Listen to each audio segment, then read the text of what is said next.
Good afternoon मेरे प्यारे बच्चों, केडीएस ऑनलाइन प्लेटफॉर्म पे आपका स्वागत हो।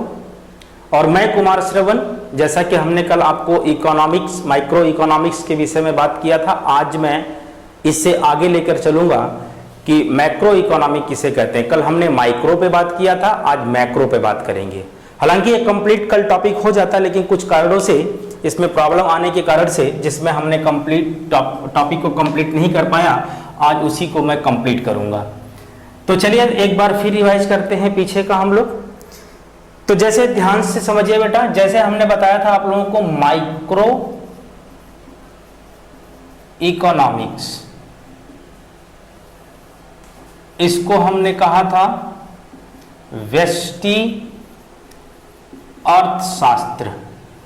क्या बताया था बेटा, इसका मतलब क्या है? व्यष्टि अर्थशास्त्र। यहां पे माइक्रो का मतलब हमने हिंदी में समझाया था आप लोगों को कल की क्लास में कि माइक्रो का मतलब होता है सूक्ष्म। क्या होता है बेटा? सूक्ष्म होता है। अर्थात इसको इंग्लिश में अगर हम बोलें तो स्मॉल होता है। हमने बताया था कि माइक्रो इकोनॉमिक के अंतर्गत क्या क्या आते हैं, तो हमने कल डिस्कस किया था। जैसे एक व्यक्ति,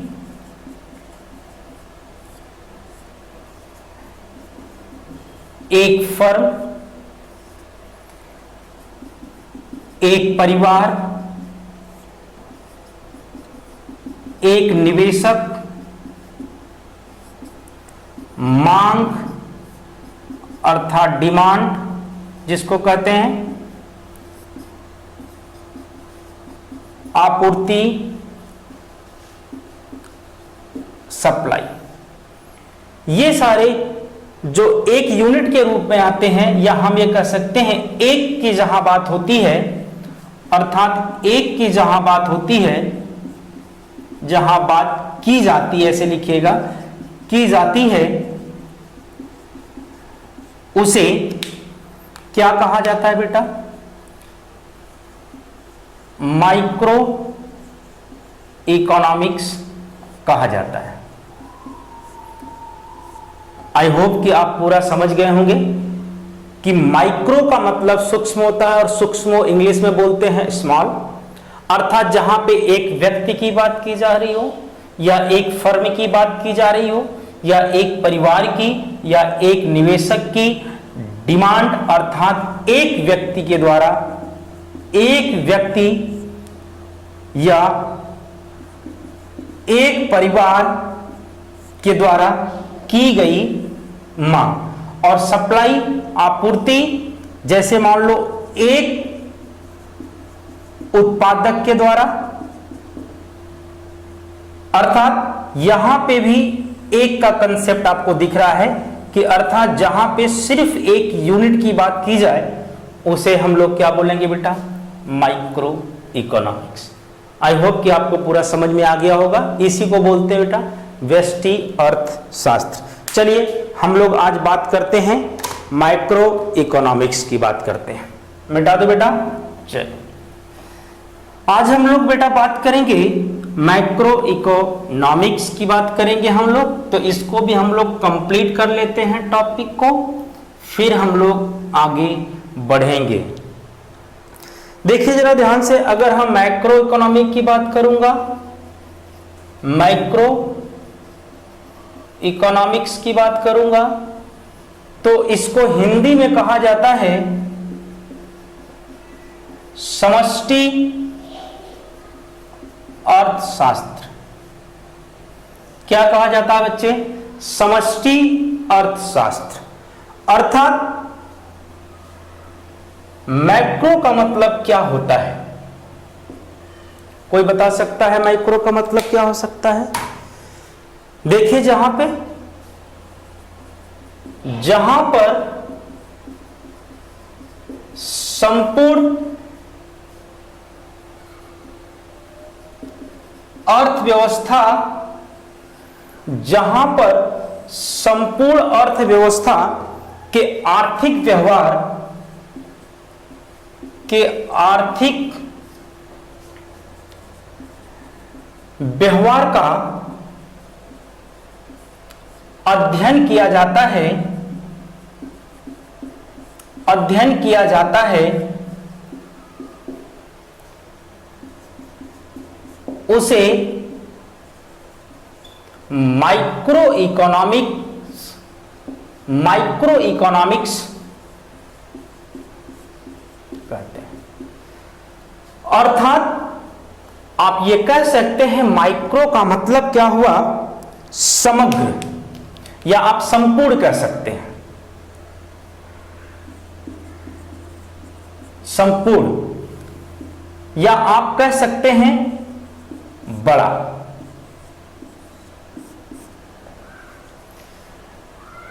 देखिए बेटा एक बार चीज ध्यान से और समझिएगा, ये जो माइक्रो शब्द ग्रीक भाषा के माइक्रोज से लिया गया है। कहां से लिया गया है बेटा, माइक्रोज से लिया गया है, ग्रीक भाषा, माइक्रोज से माइक्रो लिया गया है। Is it clear? अगली बात करते हैं, अगर हम माइक्रो इकोनॉमिक्स की बात करते हैं, इसके विकास की बात करते हैं, विकास किसके द्वारा किया गया बेटा, कोई बता सकता है? J.M. कीन्स द्वारा। किसके द्वारा बेटा? J.M. कीन्स के द्वारा इसका विकास किया गया है। देखिए अगर संपूर्ण की जगह माइक्रो की अगर हम और एक टर्म समझे तो इसको आप व्यापक भी कह सकते हैं, व्यापक अर्थशास्त्र भी कह सकते हैं, या संपूर्ण या बड़ा या व्यापक कुछ भी आप कह सकते हैं, बस आपको ध्यान होना चाहिए।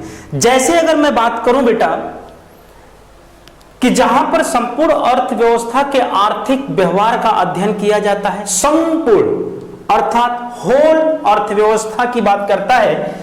जैसे अगर मैं बात करूं एग्जाम्पल के रूप में, तो जरा ध्यान से समझने की कोशिश करें संपूर्ण अर्थव्यवस्था का मतलब क्या हो गया। अगर मैं बेटा यहां पे फिर लिखता हूं, अगर मैं लिखा डिमांड, ध्यान से समझिएगा, अगर मैं लिखा डिमांड तो ये किसको रिप्रेजेंट करेगा, ये करेगा माइक्रो इकोनॉमिक्स को। ध्यान रखिएगा। अगर मैं यहां पर लिख देता हूं एग्रीगेट डिमांड अर्थात संपूर्ण या होल, बड़ा या सबका या पूरे भारत का, बात समझिएगा। अर्थात अगर हम एग्रीगेट शब्द लगा दिया इसका मतलब संपूर्ण मांग या समग्र मांग। समग्र मांग का मतलब अब किसी एक व्यक्ति के द्वारा नहीं होगा, बल्कि वो भारत में जितने लोग रहते हैं सबके द्वारा किया गया मांग, अर्थात संपूर्ण या समग्र मांग। जब संपूर्ण और समग्र मांग की बात करते हैं तो यह किसके अंतर्गत आएगा बेटा, माइक्रो इकोनॉमिक्स के अंतर्गत आएगा। अगर मैं यही बात करूं सप्लाई, तो आप यह कह सकते हैं यह किसको रिप्रेजेंट करेगा, यह माइक्रो इकोनॉमिक्स को रिप्रेजेंट करेगा। अगर मैं सप्लाई के पहले अगर मैं लिख दूं एग्रीगेट सप्लाई, तो अब क्या बन जाएगा बेटा, समग्र आपूर्ति। क्या बोलेंगे बेटा इसको, समग्र आपूर्ति। अब ये समग्र आपूर्ति का मतलब कि पूरे भारत में जितने लोग हैं सबके द्वारा, जितना प्रोड्यूसर है सबके द्वारा किया गया सप्लाई। अब यहां पे एक प्रोड्यूसर की बात नहीं, अब यहां पे नंबर ऑफ मैक्सिमम आप कह सकते हैं ज्यादा से ज्यादा लोगों के द्वारा किया गया सप्लाई। तो जब एक से अधिक की अगर बात हो, बात ध्यान से समझिएगा, जहां पे एक की बात हो बेटा, देखो एक की बात तो हम बोलेंगे माइक्रो अर्थात MICRO माइक्रो इकोनॉमिक्स बोलेंगे, और जहां पे देखो बेटा ये तीन की बात अर्थात हम इसको क्या बोलेंगे, मैक्रो इकोनॉमिक्स। आई होप कि आप पूरा का पूरा इसको समझ गए होंगे। जैसे फिर मैं एग्जांपल ले रहा हूं, जैसे अगला अगर मैं यहां पे बोलूं, अगर मैं माइक्रो की बात करूं, मैं लिखता हूं बेटा अगर मैं माइक्रो की बात करूंगा तो जैसे एग्जाम्पल आप ये कह सकते हैं, aggregate demand, aggregate supply, NI national income कह सकते हैं, एग्रीगेट इन्वेस्टमेंट, अनएम्प्लॉयमेंट, एम्प्लॉयमेंट, ये सारे क्या बेटा, ये किसके अंतर्गत आएगा बेटा? माइक्रो इकोनॉमिक के अंतर्गत आएगा। आई होप कि आप लोग पूरा का पूरा समझ गए। तो इसका मतलब क्या है? यह संपूर्ण अर्थव्यवस्था के आर्थिक व्यवहार का अध्ययन करता है, जो हमने पहले पॉइंट लिखा था, और बेरोजगारी का अध्ययन करता है, नेशनल इनकम का अध्ययन करता है, एग्रीगेट सप्लाई का अध्ययन करता है, एग्रीगेट डिमांड का अध्ययन करता है, एग्रीगेट इन्वेस्टमेंट की बात करता है, अनएम्प्लॉयमेंट की बात करता है, एम्प्लॉयमेंट की बात करता है। अर्थात यह संपूर्ण भारत में या समग्र रूप से ये जो होता है भारत में, इसे ही क्या कहा जाता है बेटा? माइक्रो इकोनॉमिक्स कहा जाता है।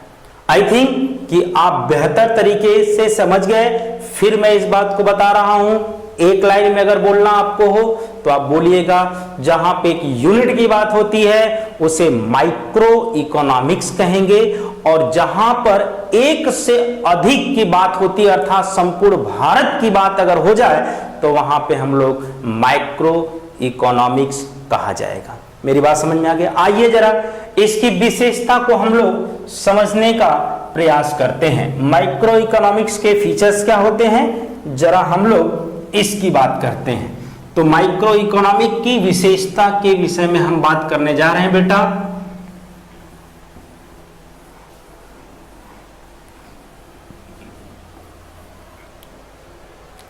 अगर हम माइक्रो इकोनॉमिक्स की विशेषता की बात करूं, विशेषता का, तो आप यह कह सकते हैं यह बड़े बड़े समूहों का अध्ययन करता है, या इसमें बड़े बड़े समूहों का अध्ययन किया जाता है। अब मेरी बात को आप समझ गए होंगे, बड़े बड़े समूह, आई थिंक बहुत बेहतर से। नंबर दूसरा पॉइंट, इसके अंतर्गत संपूर्ण अर्थव्यवस्था का अध्ययन किया जाता है। आई थिंक दूसरा पॉइंट भी आप समझ होंगे। जैसे आप कह सकते हैं इनकम, अर्थात आप ये कह सकते हैं एग्रीगेट इनकम, सभी की आय, रोजगार का सिद्धांत,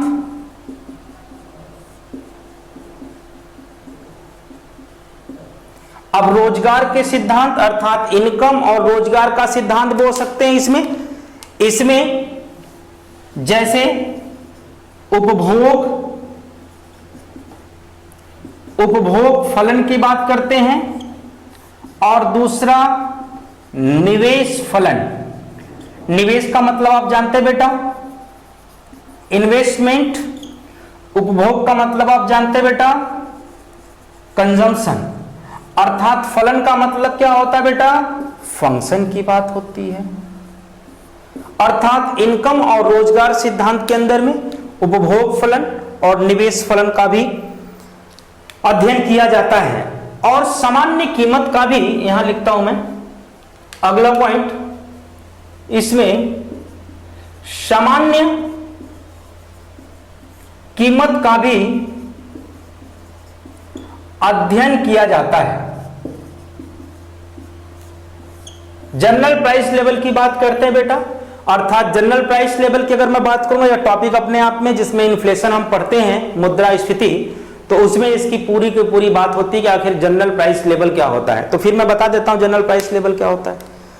अर्थात जैसे मान लो इस देश में मान लो 10 रुपए का ये पेन बिक रही है, 10 दिन के बाद इस पेन का दाम 15 रुपया हो जाता, अर्थात जनरल प्राइस से ऊपर। अर्थात पहले इस पेन का दाम 10 रुपया था, अब 10 रुपया से बढ़कर के 15 रुपया हो गया। तो जनरल प्राइस लेवल की बात की जाती है कि सामान्य रूप से सारे उत्पादन के जो दाम हैं वो कितने पहले थे और पहले की अपेक्षा अब कितने बढ़ गए हैं। तो वहां से हम इस बात को समझेंगे, सामान्य कीमत का अध्ययन भी इसी के अंदर में किया जाता है। और आर्थिक विकास का भी अध्ययन, आर्थिक विकास का अध्ययन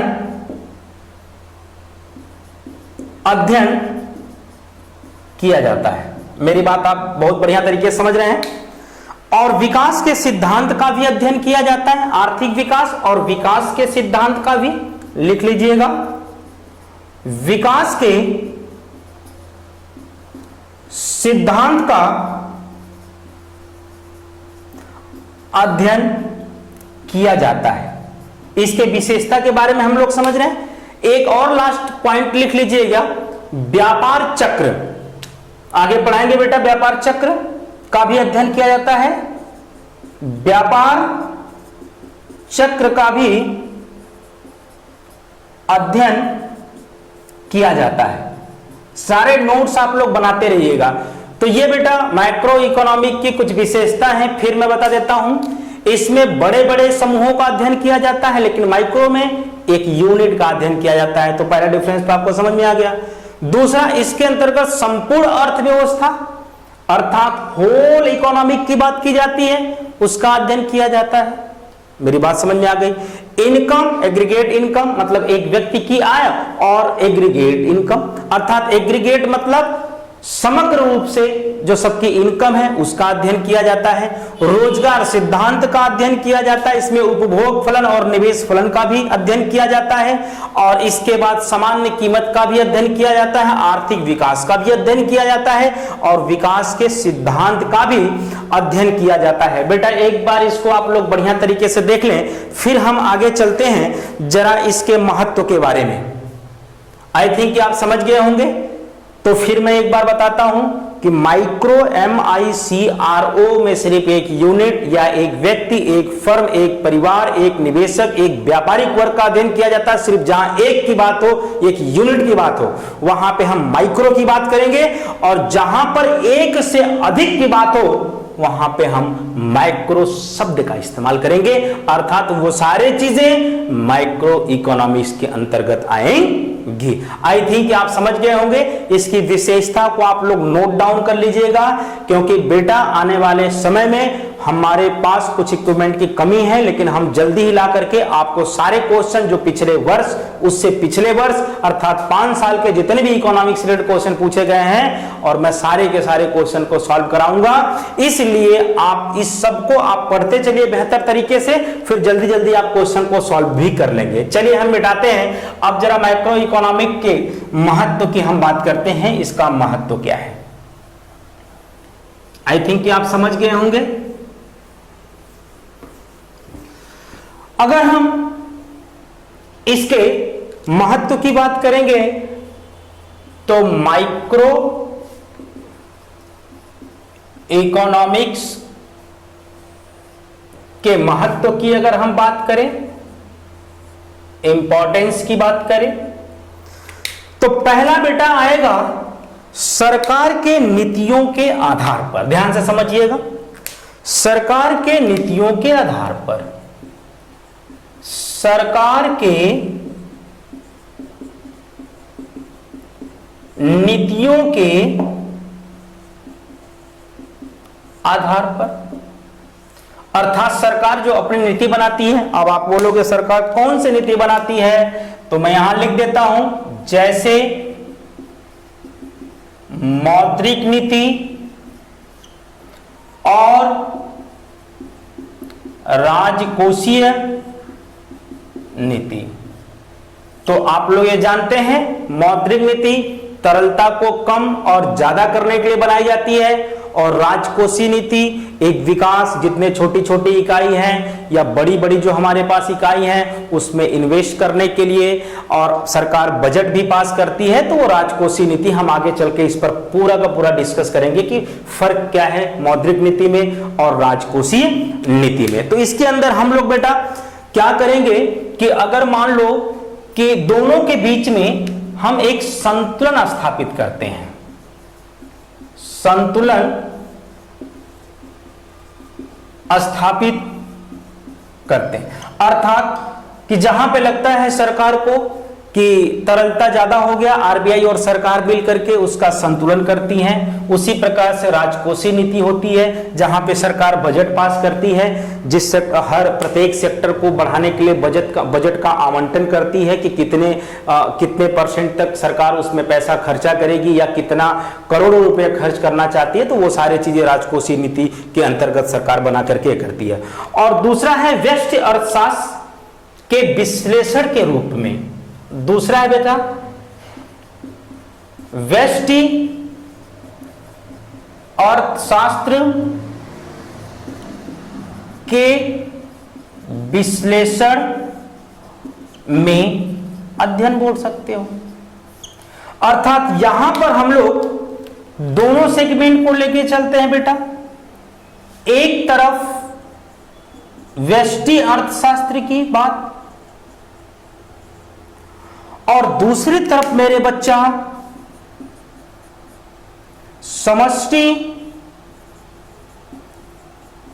अर्थशास्त्र की बात करते हैं। अर्थात आप यह कह सकते हैं कि व्यष्टि के बिना समष्टि का कार्य अधूरा है और समष्टि के बिना व्यष्टि, अर्थात समष्टि और व्यष्टि के बीच में एक संबंध होता है। जरा समझिए इस बात को। देखिए, मैं एक व्यक्ति हूं, मेरा अपना इनकम, मेरा अपना निवेश, मेरा अपना घर, मेरा अपना फर्म। तो एक व्यक्ति अगर मेरे साथ मेरे दोस्त मिल गए और दोस्त के साथ कई दोस्त मिल गए तो हम लोग समूह का निर्माण कर लेंगे। तो कहने का मतलब यह है कि जब एक यूनिट, कई यूनिट एक साथ मिल करके संपूर्ण रूप से या समग्र रूप से किसी एक बड़े प्लेटफॉर्म का निवेश करती है, तो इसका मतलब यह हो गया व्यष्टि अर्थशास्त्र अगर कई व्यष्टि, कई निवेशक, कई डिमांड, कई सप्लाई बहुत ज्यादा अगर मिल करके किसका आधार तैयार करती हैं, समष्टि का, इसका मतलब इसमें से दोनों अलग अपने आप में नहीं हो सकते, बल्कि यह कह सकते हैं यह दोनों एक दूसरे के पूरक होते हैं। क्या होते हैं बेटा? पूरक होते हैं। इस बात को आप लोग गौर से समझिएगा। और संपूर्ण अर्थव्यवस्था का विश्लेषण भी करता है। संपूर्ण अर्थव्यवस्था का विश्लेषण अर्थात अर्थव्यवस्था के जितने घटक हैं या कंपोनेंट्स हैं सबका विश्लेषण करता है। मेरी बात समझ गए बेटा? संपूर्ण अर्थव्यवस्था का विश्लेषण करता है और अंतरराष्ट्रीय तुलनात्मक अध्ययन भी करता है, जो मैं यहां लिख देता हूं बेटा। अंतरराष्ट्रीय तुलनात्मक अध्ययन में भी इसका बहुत बड़ा महत्व होता है। अब बोलोगे सर ये क्या हो गया, मेरे दिमाग से तो ऊपर चला गया। ना बेटा, ऐसा नहीं सोचना है। अब देखिए, इसमें जैसे मान लो अगर हमने कहा यूएसए की जीडीपी 10% ग्रोथ रेट से बढ़ रही है, इसका मतलब अगर हम भारत में देखें तो 8% से बढ़ रही है। सपोज, ये डेटा नहीं है, ध्यान रखिएगा। तो हम किसके साथ कंपेयर कर रहे हैं? अमेरिका के साथ कंपेयर कर रहे हैं। हमने बोला चाइना की जीडीपी 2018 में 9% रही है और इंडिया की जीडीपी 2018 में 7% रही है। इसका मतलब हमने कंपेयर किससे कर लिया? चाइना से। मेरी बात को समझ गया? तो इसका मतलब जो माइक्रो इकोनॉमिक्स का महत्व है मेरे लाल मेरे बच्चे, इस बात को जरा समझने की मेरे लाली और लाला समझने का प्रयास करिएगा कि महत्व में अंतरराष्ट्रीय तुलनात्मक अध्ययन भी होता है और इसका महत्व भी यही है। ठीक है, अर्थात जब हम दूसरे देश के साथ अपनी अर्थव्यवस्था का कंपेयर करते हैं या तुलना करते हैं तो वह भी माइक्रो इकोनॉमिक्स के महत्व के अंतर्गत आता है। तो आई होप कि आप पूरे टॉपिक को मेरे बच्चे मेरे प्यारे स्टूडेंट्स आप समझ चुके होंगे। तो हमारा ये पूरा का पूरा माइक्रो एंड मैक्रो दोनों इकोनॉमिक्स हमने पूरा कंप्लीट कर चुका हूं और कल हम पढ़ाएंगे इंडियन इकोनॉमिक्स, जिसमें हमारा प्राथमिक सेक्टर, सेकेंडरी या द्वितीयक और तृतीयक क्षेत्र में पूरा डेटा के साथ में आएंगे कि 2018-19-20 में क्या क्या रहा है और हमारा कंट्रीब्यूशन कितना रहा है। और उसके साथ ही हम धीरे धीरे प्रयास करेंगे कि हम आगे बढ़ें और जब हम पूरी क्लास की शुरुआत करेंगे तो फिर बता रहा हूं इंडियन इकोनॉमिक्स से पहले शुरुआत किया जाएगा, जहां पे संपूर्ण या समग्र अर्थव्यवस्था की मांग होती है, जैसे national income, unemployment, exchange rate, GST, taxation systems, budget. बात मेरी समझ रहे हैं ना? ये सारे टॉपिक पर हम विशेष चर्चा करेंगे। हमारी क्लास को लगातार आप देखते रहिएगा, एक भी क्लास को मिस मत करिएगा बेटा। अगर मिस कर देते हैं तो आप डाउनलोड करके आप जरूर मेरे वीडियो को देखिएगा और साफ साफ नोट्स बनाइएगा। पूरे डेटा को इस बार आर्थिक इकोनॉमिक जो सर्वे होता है और बजट का क्या है प्रावधान किया गया था, वो सारे डेटा को लगभग आकर के मैं कवर करूंगा, जिससे आपका एक बहुत बड़ा अप्रोच क्रिएट हो सके और आप एग्जाम में एक बहुत बढ़िया क्वेश्चन कर सके। अगर वो लिखने के लिए आए या ऑब्जेक्टिव टाइप आए, आप दोनों में बेहतर परफॉर्म कर सके। तो ठीक है बेटा, हम लोग नेक्स्ट क्लास में मिलेंगे, इंडियन इकोनॉमिक पे बात करेंगे, इसके बाद हम डायरेक्ट नेशनल इनकम से स्टार्ट कर देंगे अपने टॉपिक को। तो आज के लिए मेरा पूरा का पूरा ये लेक्चर माइक्रो और मैक्रो दोनों में डिफरेंसेस आपको समझ में आ गया होगा। अगर आपको कोई प्रॉब्लम हो तो आप मेरे चैनल पे KDS eco and geography by Shravan sir, आप जाके टेलीग्राम पे भी आप जुड़ सकते हैं। मैं फिर लिख दे रहा हूं कि आप मेरे टेलीग्राम से भी आप जुड़ सकते हैं। मेरा टेलीग्राम का आईडी जो है मैं यहां पे लिख देता हूं, आप जुड़ सकते हैं। अगर आपको कोई ऐसा लगता है कोई प्रॉब्लम हो रहा है तो आप जुड़ करके इस ग्रुप में आप क्वेश्चन कर सकते हैं। KDS eco and geo by Shravan sir, ये हमारा टेलीग्राम का आईडी है बेटा। आप इस पर जो है कि आकर के हमारे जो है कि मेंबर बन सकते हैं। इसमें जो भी आपको प्रॉब्लम हो उस प्रॉब्लम को सॉल्व किया जाएगा। ये सारे जो है कि कैपिटल में है, ध्यान रखिएगा, स्मॉल में नहीं है, कैपिटल लेटर में है। तो आप कैपिटल लेटर में इसको लिख करके आप एड हो जाइए।